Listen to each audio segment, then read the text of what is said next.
رسول پاک صلی اللہ تعالیٰ علیہ وسلم کی ایک حدیث میں آپ کے سامنے عرض کرتا ہوں، اخلاص میں کتنی طاقت ہے وہ بتاتا ہوں۔ حضور اکرم صلی اللہ علیہ وسلم فرماتے ہیں، صحیح حدیث ہے یہ، 3 لوگ سفر پر تھے، 3 دوست تھے، یہ تینوں سفر پر تھے اور یہ پہاڑوں کے راستے سے جا رہے تھے۔ ایک پہاڑ کے غار میں ان لوگوں نے پناہ لینے کے لیے تھوڑی دیر آرام کیا اور بارشیں شروع ہو گئیں، طوفانی بارش، اور ایسی بارشیں آئی کہ پہاڑ کے پتھر کھسکنے لگے اور ایک بہت بڑی چٹان کھسک کر کے یہ غار کے منہ پر آ کر گر گئی۔ غار بند اور یہ اندر 3 بیٹھے ہوئے ہیں، ہاتھ کے ہلانے سے تو پتھر جانے والا نہیں، ایک بڑی چٹان گر کر کے بند ہو چکی، ان کی قبر وہیں بننے والی۔ 3 لوگ ہلا کر کے کیا ہٹا سکتے تھے؟ اب تینوں لوگوں نے کیا کیا؟ میرے آقا صلی اللہ علیہ وسلم فرماتے ہیں تینوں رونے لگے کہ اب ہماری موت یہیں پر ہونے والی ہے، ختم ہے، لیکن اس سے پہلے چلو اللہ کی بارگاہ میں اپنی زندگی کی کوئی ایسی چیز ہو جو تم نے خالص اس کے لیے کیا تھا، اس نیکی کو وسیلہ بنا کر کے دعا کرتے ہیں، دیکھتے ہیں پتھر ہٹتا ہے کیا۔ تو تینوں نے اپنی اپنی زندگی کی ایک ایک چیزیں شمار کرنا شروع کیا۔ توجہ چاہتا ہوں، پہلے ایک بندہ سجدے میں گرتا ہے اور عرض کرتا ہے، مولا تو جانتا ہے میری ایک بوڑھی ماں تھی، ماں کی خدمت وہ بہت کیا کرتا تھا، ماں کی بہت تعظیم کرتا تھا۔ ایک دن رات کو جب میں گھر پہنچا تو میرے پاس صرف 1 روٹی تھی اور تھوڑا سا دودھ تھا۔ میرے گھر کے کئی بچے تھے، بچے بھی بھوکے تھے، لیکن میری ماں بوڑھی تھی، تو میں جب بھی گھر رات کو پہنچتا پہلے اپنی ماں کو کھلاتا، اس کے بعد اپنے بچوں کو کھانا دیتا۔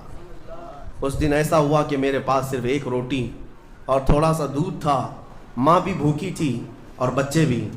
بچے آ کر لپٹ گئے، کہنے لگے کہ ہمارے لیے کھانا، بھوک کی شدت ہے۔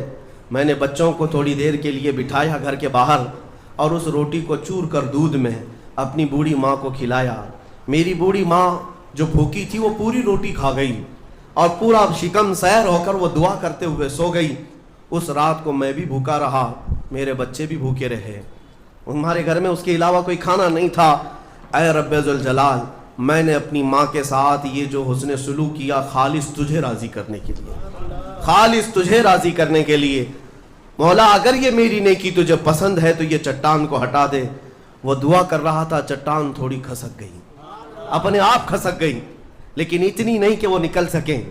دوسرا جو ساتھی تھا وہ سجدے میں گرا اور وہ دعا کرنے لگا۔ یہ پوری حدیث پاک موجود ہے جس کو میرے آقا نے بیان کیا۔ میرے عزیزو، زندگی میں کوئی ایسی چیز ہو جو اللہ کے لیے کیا ہو، پھر دیکھنا زندگی کی مصیبتیں آئیں، اسی نیکی کو تم اللہ کی بارگاہ میں رکھ سکتے ہو۔ دوسرا سجدے میں گرتا اور کہتا ہے، مولا تو بہتر جانتا ہے میں اپنی چچیری بہن کا عاشق ہو گیا تھا۔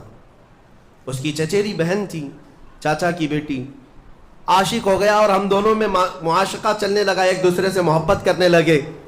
ایک دن ایسا آیا کہ ہمارے گھر والے اور اس کے گھر والے سب باہر چلے گئے، ہم دونوں تنہا رہ گئے اور ہم دونوں ایک کمرے کے اندر آئے۔ ہم دونوں نے گناہ کرنے کا ارادہ کر لیا۔ شادی تو نہیں ہوئی تھی، نکاح بھی نہیں ہوا تھا، دونوں کھڑے ہوئے، گناہ کرنے کا ارادہ ہی تھا کہ ہم دونوں کو اچانک خیال آیا میرا رب دیکھ رہا ہے۔ ہم کپڑے اتارے اس کے سامنے جو ہمارے دلوں کے حالات بھی جانتا ہے، تو وہ میری چچیری بہن وہ بھی رونے لگی، میں بھی رونے لگا اور ہم ایک دوسرے کو ہاتھ نہیں لگائے۔ مولا اس زنا سے اور اس بدکاری سے اگر میں بچا تھا تو میرے رشتہ داروں سے ڈر کر نہیں، خالص تیری رضا کے لیے، کہ مولا کریم کے اس سلطنت کو میں اپنے گناہوں سے پامال نہیں کروں گا۔ تو جب یہ وہ کہنے لگا اور عرض کیا، مولا اگر میں وہ رات گناہ سے بچاؤں، تیری بارگاہ میں میرا وہ بچنا پسند ہے، تو اس چٹان کو تو ہٹا دے۔ حدیث پاک میں چٹان اور کھسک گئی۔ تیسرا شخص تھا، وہ سجدے میں گرا اور کہنے لگا، اے رب ذوالجلال تو بہتر جانتا ہے میں ایک زمین اور جائیداد کا مالک تھا، میرے پاس کئی مزدور کام کیا کرتے تھے، اور ایک مرتبہ ایسا ہوا کہ میں مہینہ ختم ہوتے ہی سارے مزدوروں کو ان کی تنخواہ دے دیا کرتا۔ ایک مزدور ایسا ہے جو اپنی تنخواہ لیے بغیر چلا گیا، ایک مزدور تنخواہ لیے بغیر چلا گیا۔ اور اس کی تنخواہ میں نے سنبھال کر رکھی اور اس سے ایک بکری خرید لیا. میاں لوگ تو کسی کی سیلری ہو دبا کر کے کھا جائیں گے, اور یہ حدیث پاک میں جس کے لیے کہا جا رہا ہے وہ بندہ کہتا ہے میں اس کی پوری تنخواہ سے ایک بکری خرید لیا, بکری کو پالنے لگا, وہ مزدور آیا نہیں, وہ مزدور چلا گیا, مہینوں چلا گیا, بکری کو میں پالتا رہا, بکری نے بچے دی, بچوں کے بچے ہوئے, بچوں کے بچے ہوئے. اے رب ذوالجلال تو نے اتنی برکت دی کہ اس ایک بکری سے ایک پورا میدان کئی ہزار بکریاں بھر گئی, کئی ہزار بکریاں کئی سالوں کے اندر. وہ ان بکریوں میں نہ کسی کو بیچتا تھا نہ کسی کو ذبح کرتا تھا, سب بکریاں رکھا. کئی سالوں کے بعد اچانک وہ مزدور واپس آیا اور اس نے آ کر مجھ سے کہا کہ مالک میں آپ کے ہاں خدمت کرتا تھا, آپ کو یاد ہے کچھ سالوں پہلے میں نے اپنی تنخواہ چھوڑ دی تھی, 1 مہینے کی تنخواہ نہیں لیا تھا. تو میں نے اس سے کہا کہ ہاں مجھے اچھی طرح سے یاد ہے, اور اس کا ہاتھ پکڑ کر کے ان بکریوں کے ریوڑ کے پاس لے گیا اور کہا یہ تیری تنخواہ ہے, یہ پوری تیری تنخواہ ہے. اس نے کہا میرے ساتھ کیا مذاق کر رہے ہو مالک, میری تنخواہ اتنی ہے کہ اس زمانے میں ایک بکری بھی نہیں آ سکتی. اس نے کہا ہاں بالکل تو صحیح کہہ رہا ہے, لیکن اس زمانے میں ایک بکری خرید لی میں نے, اور اسی بکری سے اللہ نے اتنی برکت دی, اس میں میرا ایک بھی حصہ نہیں. تیری ان بکریوں کا دودھ تک میں نے نہیں پیا, صرف اور صرف تیرے انتظار میں, اور یہ ساری بکریاں تو لے جا. اور وہ مزدور خوشی خوشی اپنے پورے ریوڑ کو, آج کے زمانے کے وہ کئی لاکھوں کی بکریاں ہوں گی, وہ مزدور لے گیا. اب یہ بندہ کہتا ہے اے رب ذوالجلال میں نے یہ امانت اگر سنبھالی تھی تو خالص تیری رضا کے لیے, مولا صرف تجھے راضی کرنے کے لیے, ورنہ پیسے کھا جاتا تو کون کیا کر لیتا, وہ مزدور کون سا وصول کر لیتا. کہتا نہیں مجھے یاد نہیں, اب میں پہچانتا بھی نہیں, مولا میں نے تیری رضا کے لیے کام کیا, اگر تجھے یہ پسند ہے تو یہ چٹان ہٹا دے. حدیث پاک میں ہے اس نے جیسی یہ دعا کیا پوری چٹان ہٹ گئی, پوری چٹان کھسک کر ختم ہو گئی, ان کا راستہ صاف ہوا.